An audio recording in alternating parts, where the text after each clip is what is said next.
Hello my dear students, आज हम पढ़ेंगे चैप्टर माइक्रो ऑर्गेनिजम्स का लेक्चर नंबर 2, जिसमें स्टूडेंट्स हमें पढ़ना है माइक्रो ऑर्गेनिजम्स हमारे कैसे कैसे हेल्प करते हैं। तो उसमें जो हमारा फर्स्ट टॉपिक है वो है students making of curd and bread.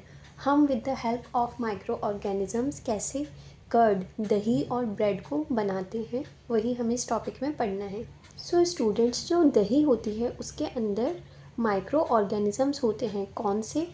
Lactobacillus. ये एक टाइप का बैक्टीरिया है, इसका नाम है स्टूडेंट्स लैक्टोबैसिलस। इससे क्या होता है, ये ग्रो करता है और मल्टीप्लाई करता है, ज़्यादा अमाउंट में बन जाता है, तो ये कन्वर्ट करता है मिल्क को कर्ड में। So with the help of lactobacillus जो हमारी कर्ड है स्टूडेंट्स, वो तैयार हो जाती है। और बैक्टीरिया का रोल ब्रेड बनाने में भी है, चीज़ बनाने में भी है, और बहुत सी अदर फूड आइटम्स।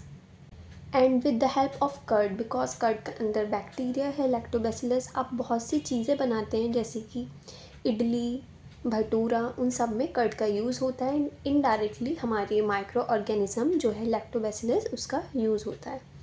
सो इस टाइप से ये हमें बेनिफिट पहुंचाता है।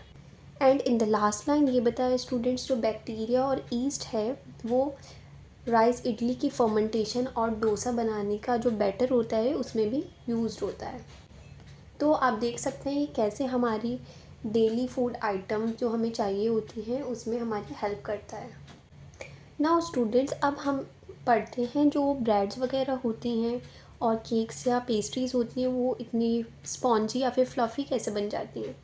तो उसमें जो डलता है ईस्ट, ईस्ट भी एक टाइप की फंजाई है, एक माइक्रो ऑर्गेनिज्म है, उसमें आता है ईस्ट। तो जब वो मल्टीप्लाई करता है, जैसे कि कर्ड में लैक्टोबैसिलस मल्टीप्लाई कर रहा था तो उसने उसे कर्ड बना दिया मिल्क को, ऐसे ही जब ईस्ट मल्टीप्लाई करता है रिप्रोड्यूस करके तो वो कार्बन डाइऑक्साइड बनाता है।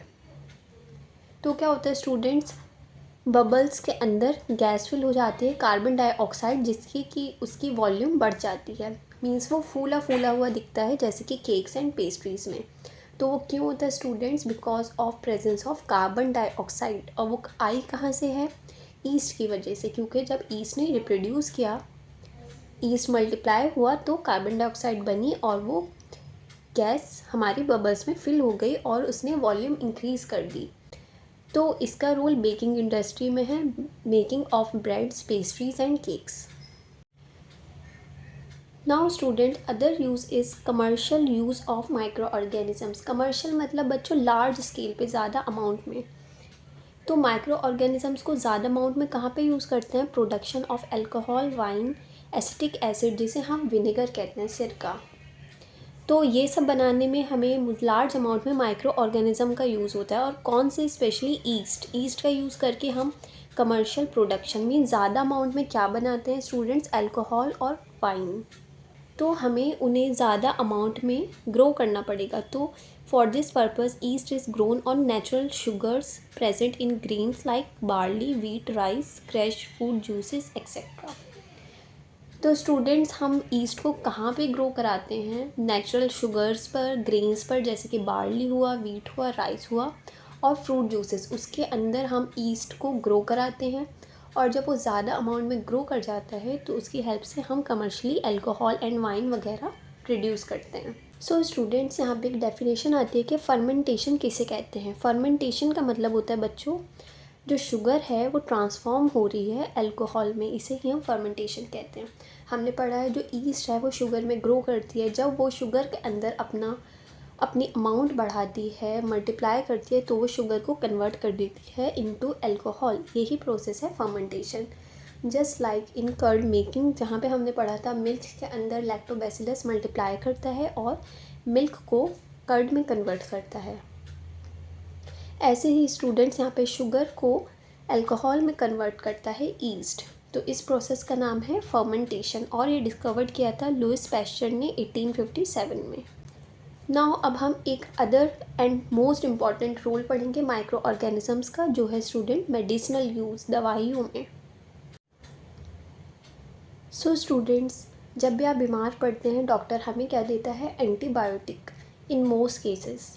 तो स्टूडेंट्स, ये क्या होता है? एंटीबायोटिक जो है वो मेडिसिन्स होती हैं जो कि हमने माइक्रो ऑर्गेनिज्म से बनाई हैं, with the help of micro organisms. और ये क्या करती हैं, ये किल करती हैं, स्टॉप करती हैं growth of other disease causing micro organisms को।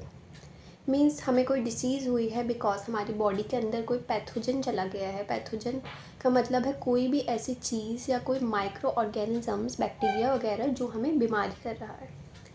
तो वो बॉडी में जब ग्रो करता है तो उससे हमें डिसीज़ होती है, तो हमें उसकी ग्रोथ को स्टॉप करना पड़ेगा एंड उसे किल करना पड़ेगा। तो उसके लिए जो दवाई है स्टूडेंट्स, उन्हें हम एंटीबायोटिक्स कहते हैं। और ये मेडिसिन भी माइक्रो ऑर्गेनिजम्स के थ्रू ही हमें मिली है। एग्जाम्पल हैं स्ट्रेप्टोमाइसिन, ये सब बच्चों एंटीबायोटिक्स के एग्जाम्पल हैं। स्ट्रेप्टोमाइसिन, टेट्रासाइक्लिन, इरेथ्रोमाइसिन, ये कुछ कॉमनली यूज्ड एंटीबायोटिक्स हैं। तो स्टूडेंट्स हम इसे एनिमल्स वगैरह को कैसे देते हैं, उनकी फीड, जो उनका खाने वाने की चीज़ें होती हैं स्टूडेंट्स, उसमें मिक्स करके।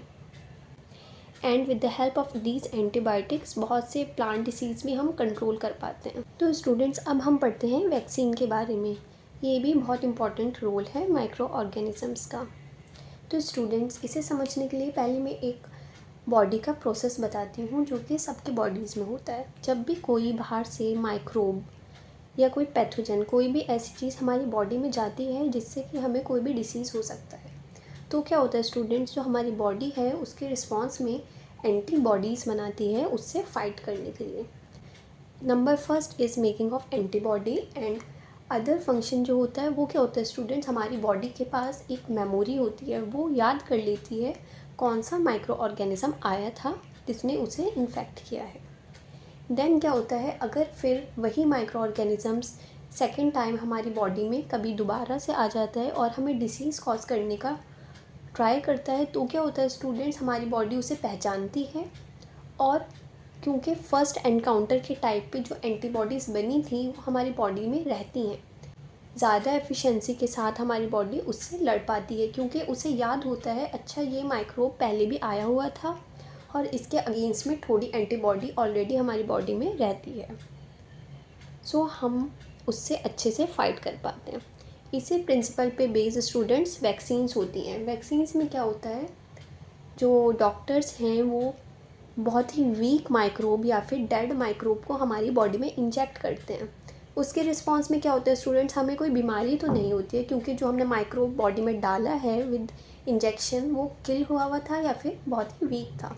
बट क्या होता है, जो हमारा इम्यून रिस्पॉन्स है वो ज़रूर काम करता है और हमारी बॉडी उसे याद कर लेती है मेमोरी सेल्स में एंड एंटीबॉडीज़ भी बना लेती है।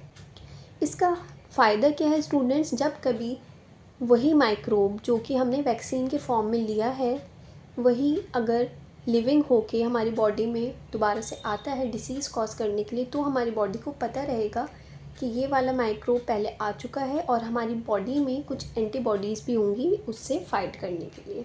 So with the help of vaccines हम काफ़ी डिसीज़ेस को बचा सकते हैं अब होने से। तो स्टूडेंट्स कुछ डिसीज़ेस जो हम वैक्सीनेशन से क्योर कर सकते हैं, बचा सकते हैं, प्रिवेंट कर सकते हैं, उनके नाम है cholera, tuberculosis means TB, smallpox, hepatitis. इन सब के लिए स्टूडेंट्स वैक्सीनेशन लेना काफ़ी इम्पॉर्टेंट है। नाउ स्टूडेंट्स एक फेमस साइंटिस्ट हैं एडवर्ड जेनर, इन्होंने डिस्कवर्ड की थी वैक्सीन स्मॉल पॉक्स के लिए 1798 में, यह आप लर्न करिएगा। वैक्सीनेशन एक बहुत अच्छी चीज़ है जिसकी हेल्प से हम बहुत सी बीमारियों से प्रिवेंट हो सकते हैं, बट एसेंशियल है कि लोग उसके लिए अवेयर हों, लोगों को पता होना चाहिए कि वैक्सीनेशन क्यों ज़रूरी है एंड उसका क्या फंक्शन है। सो स्टूडेंट्स गवर्नमेंट क्या करती है, टीवी पे एडवर्टाइजमेंट देती है, न्यूज़पेपर में उसके रिकॉर्डिंग प्रिंट कराती है।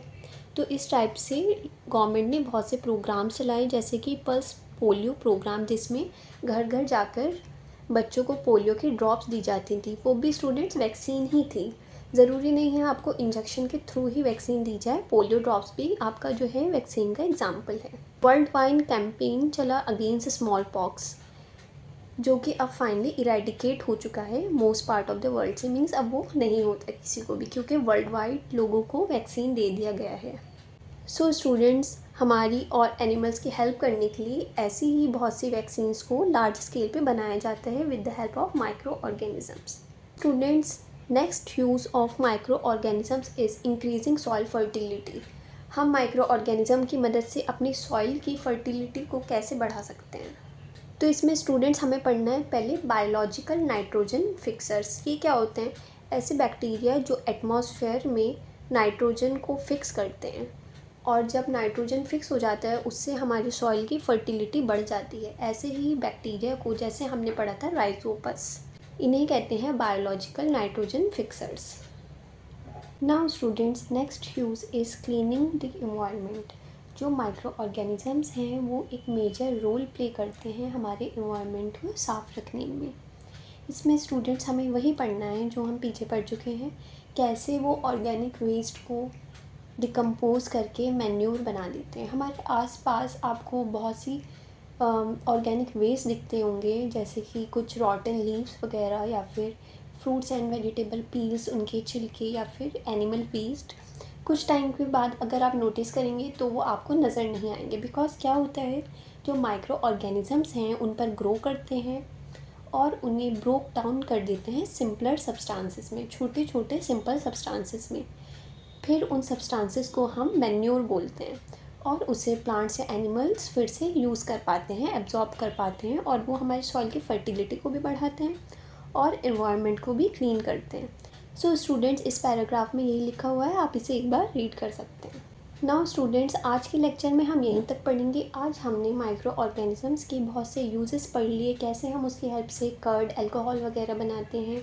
हम मेडिसिन्स, मतलब कि एंटीबायोटिक्स और वैक्सीन में कैसे माइक्रो ऑर्गेनिज़म का यूज़ होता है, एंड फिर हमारे इन्वायरमेंट के लिए वो कैसे बेनिफिशियल है। सो आज हमने उनके यूजेस पढ़े हैं। So students, in the next lecture हम कवर करेंगे हार्मफुल माइक्रो ऑर्गेनिज़म्स को, मतलब हमें इसमें पढ़ना होगा हमें इनसे क्या क्या नुकसान होते हैं। सो बेसिकली हम डिसीज़ वगैरह के बारे में पढ़ेंगे। आई होप बच्चों आज आपको कोई भी डाउट नहीं होगा।